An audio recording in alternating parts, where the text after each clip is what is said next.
Ladies and gentlemen, Karoline Leavitt took the mic, and instead of answering a question, she went on a full-blown political TED Talk, sponsored by Spin, Deflection, and Vibes. Peter Ducey asked, "Hey, has Trump looked into declassifying proof about Biden's brain going full Windows XP?" And Karoline basically said, "No, but I'll ask if he wants to maybe think about it someday."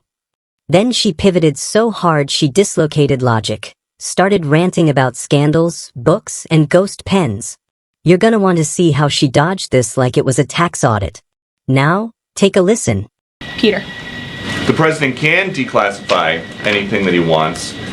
Has he looked to see if there are any records here that would contradict what we've been told about Joe Biden's decline?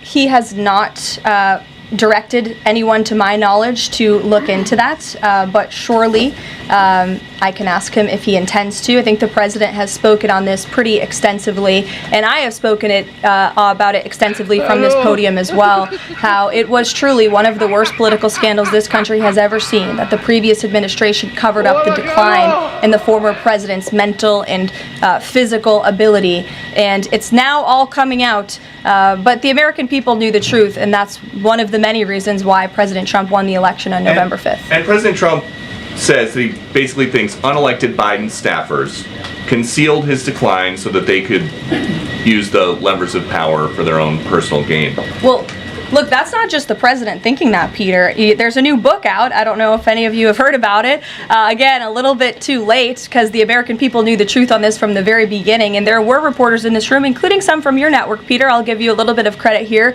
who have said that clearly Joe Biden's staffers were engaging in this cover-up. So this is common sense. This isn't the president making it up. These are facts that are now finally being revealed. Right, and I'm not saying the president's making it up, but he specifically talks about the auto pen. He thinks that staffers were using this auto pen. Mm-hmm. Is there some kind of like a badge that you have to swipe to use an auto pen? Is there a record of that? I can tell you here at this White House, the president signs any document that has legal implications. The president signs every executive order. He signs every proclamation. He signs pretty much every document that is needed for the president's signature, with the exception of maybe some letters to children. From what we have heard and seen, that was not the case in the previous administration, and the president is raising good questions that are worth looking into.